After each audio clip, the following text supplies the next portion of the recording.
قیامت دیکھی نہیں، ہمارا ایمان ہے قیامت پر، مرنے کے بعد اٹھایا جائے گا یہ ہمارا ایمان ہے، ہمیں حساب دینا پڑے گا یہ ہمارا ایمان ہے. یہ ساری باتیں غیب کی ہیں. جب اتنی بڑی بڑی غیب کی باتیں مان لی تو اب چند احکام پر لاجک کیوں ڈھونڈنے نکلے ہو؟ یہ شیطان کا وار ہے، انسان کو اس بحث میں الجھاتا ہے کہ وہ پریشان ہو جائے کہ یار اللہ نے یہ کیوں فرمایا تھا. کیونکہ جب کسی کا آرڈر نہیں مانے گا تو پھر آگے جا کے اس پرسنالٹی کو بھی نہیں مانے گا. یہ ابتدا ہوتی ہے کہ آپ کو پہلے شریعت کے کچھ احکام میں کنفیوز کرتا ہے شیطان کہ یار یہ عورت کو ایک حصہ کیوں ہے ورثے میں، مرد کو 2 کیوں ملتے ہیں، یہ طلاق کا حق مرد کے پاس کیوں ہے. اب یہ وہ سوالات کریٹ کیے جا رہے ہیں کہ اس کی لاجک کیا ہے. شریعت نے کیوں کہ معاذ اللہ مسلمان کہلانے والے بعض اوقات اسلام کے کچھ احکام کو کہتے ہیں ظلم ہو رہا ہے، یہ مجھے سمجھ نہیں آ رہا. میری اور آپ کی سمجھ کیا ہے؟ پھر اللہ کو کیسے مان لیا؟ اللہ سمجھ آ گیا تمہیں؟ غور کریں، ہم غیب پر ایمان لائے ہیں، ہمیں سمجھ آئے نہ آئے ہمارا یقین ہے کہ اللہ ایک ہے، وہ وحدہ لا شریک ہے، اس کی کوئی اولاد نہیں ہے، اس کا کوئی شریک نہیں ہے، کسی سے پیدا نہیں ہوا ہے. یہ ایمان کی پختگی ہے نا.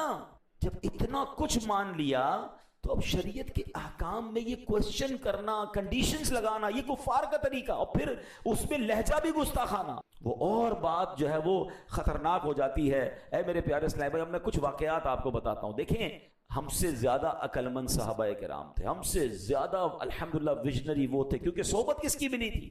سرکار دو عالم علیہ الصلوۃ والسلام کی. مگر look at the way of اوبیڈینسی، ان کا فرما برداری والا انداز کیسا تھا. یاد رکھیے، شراب پہلے حرام نہیں تھی. اسلام کے ابتدائی سالوں میں شراب حلال تھی اور لوگ بڑے شوق سے شراب پیا کرتے تھے. مگر اب اللہ پاک نے شراب کو حرام قرار دیا. اب کیا قرآن میں نازل ہوا؟ یا ایھا الذین آمنوا انما الخمر والمیسر والانصاب والازلام رجس من عمل الشیطان فاجتنبوہ لعلکم تفلحون. قرآن کیا کہتا ہے؟ یہ اب آج کے دور کے لوگ بھی ذرا غور سے یہ آیت قرآن کی سمجھ لیں. ایمان والوں کو ڈائریکٹ اللہ نے فرمایا ہے. یہ ان آیتوں میں سے آیت ہے جس میں ڈائریکٹلی اللہ نے ہم سے بات کی ہے. ڈائریکٹلی مجھ سے اور آپ سے کیا فرمایا ہے؟ ایمان والو، شراب اور جوا اور بت اور قسمت معلوم کرنے کے تیر ناپاک شیطانی کام ہی ہیں، تو ان سے بچتے رہو تاکہ تم فلاح پاؤ. یاد رہے، یہ آیت نازل ہونے سے پہلے شراب حلال تھی، حرام نہیں تھی. اب کیا ہوا؟ ایک گھر میں کچھ صحابہ بیٹھے تھے اور شراب چل رہی تھی کیونکہ حلال تھی. اب قرآن کی آیت ان تک نہیں پہنچی، گلی میں اعلان ہوا. جیسے ہی حکم آتا تھا نا تو صحابہ اعلان کرتے تھے، اے لوگوں یہ آرڈر آ گیا ہے، یہ حکم آ گیا اللہ کی طرف سے. اعلان ہوا بے شک شراب حرام کر دی گئی ہے. بس یہ اعلان سنا انہوں نے، ہاتھوں میں شراب کے برتن ہیں. اسی وقت وہ ساری کی ساری شراب جو ہے، اب اگلا گھونٹ نہیں پیا. شراب حرام، حالانکہ فیورٹ ڈرنک ہے، اس کو جناب گلیوں میں بہا دیا، برتن توڑ دیے شراب کے. اللہ اکبر. ہم جیسا آدمی آج کے دور میں ہوتا ہے، یہ چیک تو کرو خبر ٹھیک ہے کہ نہیں، یہ کیوں نازل ہوا ہے، اس کے پیچھے لاجک کیا ہے، کل تک تو حلال تھی آج کیسے حرام ہو گئی. ابھی تو لوگ ویسے کر رہے ہیں نا، منن والے سوچن والے نہیں. صحابہ کرام نے برتن بھی توڑ دیے، مکے کی گلیوں میں شراب بہا دی، اس کے بعد ہاتھ بھی نہیں لگایا.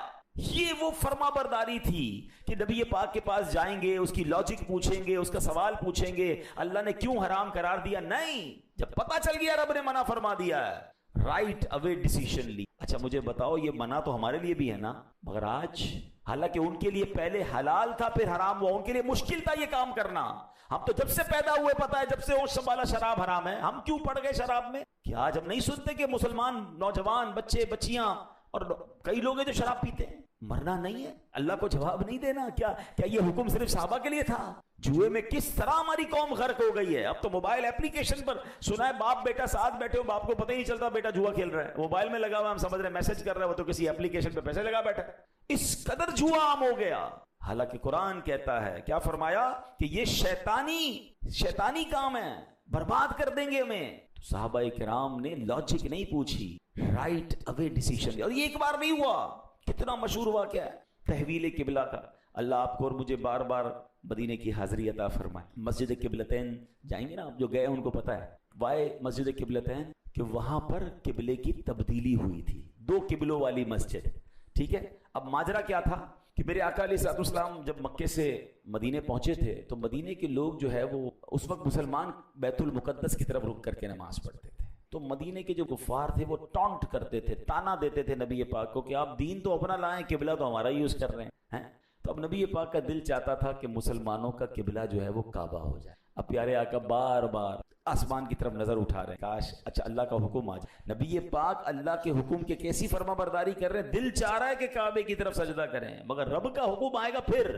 یہ بھی تربیت ہے میری اور آپ کی کہ امت کے رہنما ہیں، دل چاہ رہا ہے اس پر عمل نہیں ہو رہا، رب فرمائے گا تو عمل کرنا ہے۔ آج ہمارا دو دل چاہتا ہے ہم کر ڈالتے ہیں، چلو یار کر لو کوئی بات نہیں۔ اللہ کے حبیب کا یہ عمل بھی بتا رہا ہے کہ جی چاہ رہا ہے، لوگ ستا رہے ہیں، مگر جب تک رب کا حکم ہے تو بیت المقدس کی طرف نماز۔ مگر اللہ کی شان، اللہ کا اپنے حبیب سے پیار دیکھو کہ پیارے حبیب کی جو رضا ہے وہ اللہ کو کتنی محبوب ہے۔ 4 رکعت والی نماز ہے، 2 رکعت مسلمانوں نے بیت المقدس کی طرف پڑھ لی ہے، پیارے آقا امامت کر رہے ہیں، صحابہ صفے بنائے کھڑے ہیں، اور سبحان اللہ دوران نماز وہی نازل ہوتی ہے۔ اور ذرا اس قرآن کی آیت کا لطف تو لیجیے، اس آیت کا مطلب تو سمجھیے۔ اللہ فرما رہا ہے قد نرا تقلب وجہک فی السماء، ہم تمہارے چہرے کا آسمان کی طرف بار بار اٹھنا دیکھ، اے محبوب تمہاری اس ادا کو دیکھ رہے ہیں جو تم بار بار آسمان کی طرف نظر اٹھا رہے ہو کہ ابھی حکم آ جائے، ابھی حکم آ جائے۔ آپ انداز دیکھیں، ارے اگر یہ نعت نہیں ہے تو نعت کیا ہے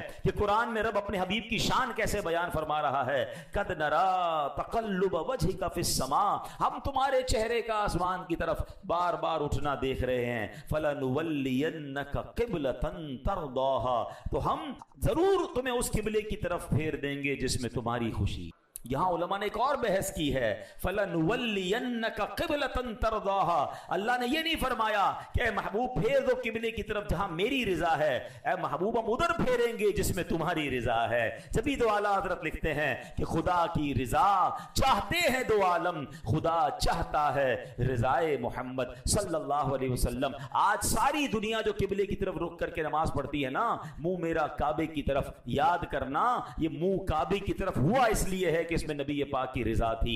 آپ چاہتے تھے یہ کعبہ بن جائے، اللہ نے حبیب پاک کی رضا کے لیے مسلمانوں کا قبلہ جو ہے وہ کعبہ بنا دیا۔ مگر ایک بڑا کمال کا سوال ہے، یہ کب ہوا تھا؟ 2 رکعت کے بعد، بٹوین دا نماز، ڈیورنگ دا نماز۔ اور نبی پاک نے، اچھا یہ چینج کتنا بڑا تھا اب اس کو میں سمجھاتا ہوں آپ کو۔ اگر مثال کے طور پہ میں قبلہ رخ بیٹھا ہوا ہوں اور میں نماز کے دوران 5-10 ڈگری چینج ہو جاؤں، اٹس ناٹ بگ ڈیل، پیچھے والوں کو بھی تھوڑا بہت ایڈجسٹمنٹ کرنا ہو۔ ایسا نہیں تھا، یہ 180 ڈگری کا ٹرن اباؤٹ تھا، یعنی اگر کعبہ ادھر تھا تو بیت المقدس ادھر تھا، یعنی نبی پاک نماز کے دوران اباؤٹ ٹرن ہوئے ہیں۔ اللہ اکبر، صحابہ کرام نے پوچھا نہیں کہ حضور یہ کیا ہو رہا ہے؟ نماز میں تو بات بھی نہیں ہو سکتی نا، اناؤنس بھی نہیں ہو سکتا۔ سب کو پتا تھا محبوب نے رخ بدلا ہے تو ہم نے بھی رخ بدلنا، ہم نے اطاعت کرنی ہے، ہم نے سوال نہیں کرنا، ہم نے کوشچن نہیں کرنا۔ سبحان اللہ، سارے صحابہ نے رخ بدل لیا۔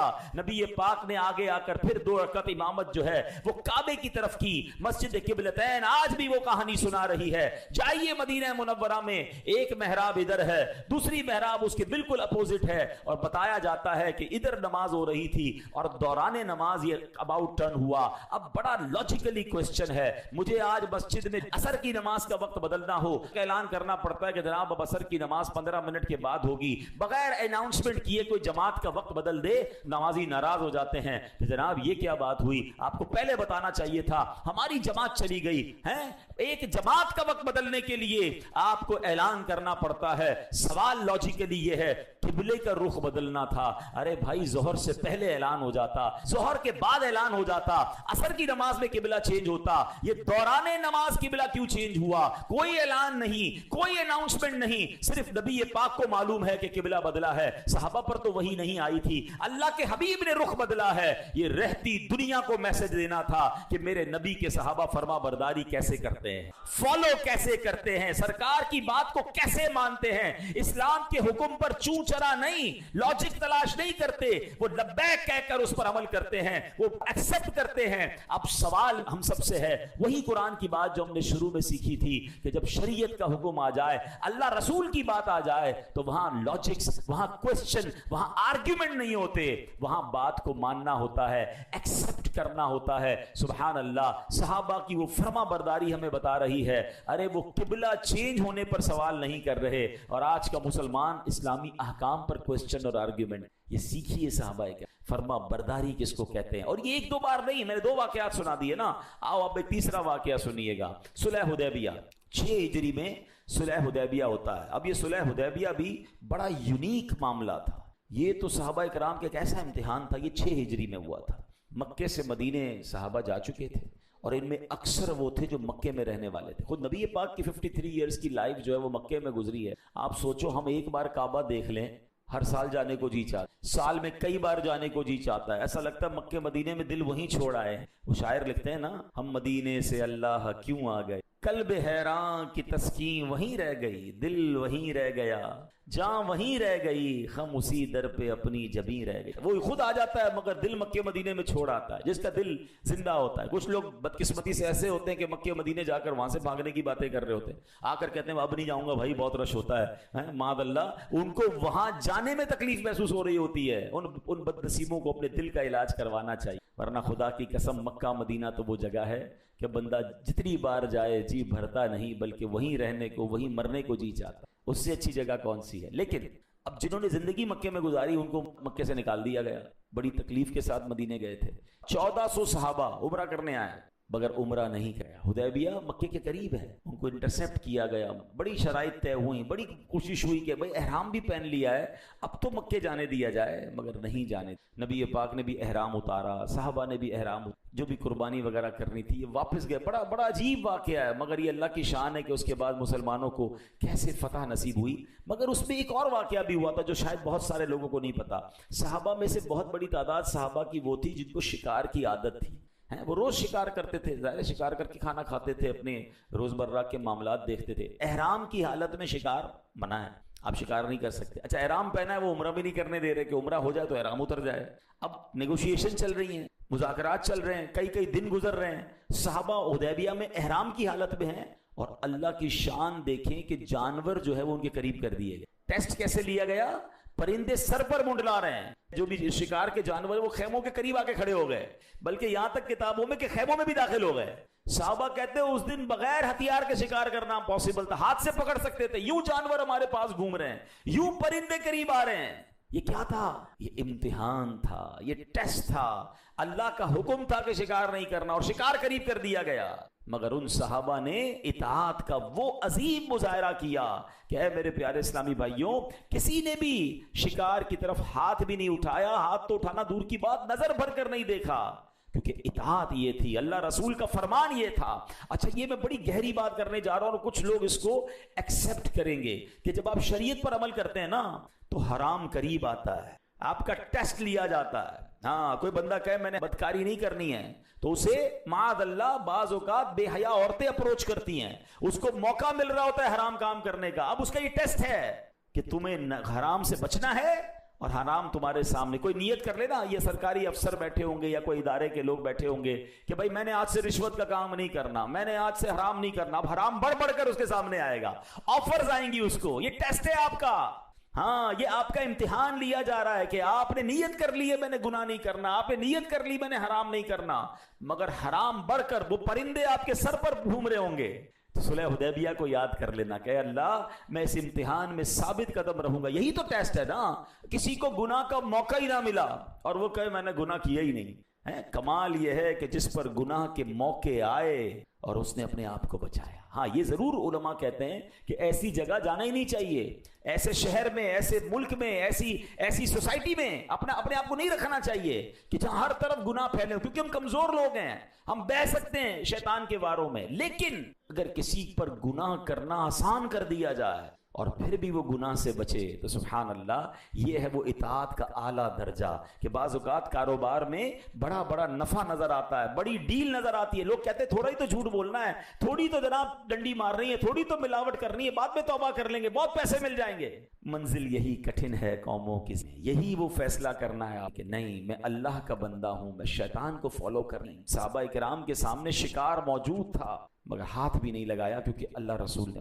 تو بہرحال میرے پیارے اسلامی بھائیوں, ہمیں آج اس پورے قرآنی واقعے سے اور قرآنی آیت سے سیکھنے کو جو مل رہا ہے کہ پہلی بات, جب بھی قرآن و حدیث کا شریعت کا حکم آ جائے اس میں آرگیومنٹ نہیں کرنا ہے, اس میں جناب شرطیں نہیں لگانی ہیں, مان لیں, قبول کریں, ایکسپٹ کریں اور عمل کریں اور اپنے لہجوں میں نرمی لائیں. گستاخانہ رویے جو ہیں یہ ایمان سے بندہ ہاتھ دھو بیٹھ سکتا ہے, خاص طور پر جب اللہ کی بارگاہ میں بات ہوگی, رسول پاک کی بارگاہ میں بات ہوگی, انبیاء, صحابہ, اہل بیت, اللہ والوں کے بارے میں بات ہوگی تو بڑی نرمی سے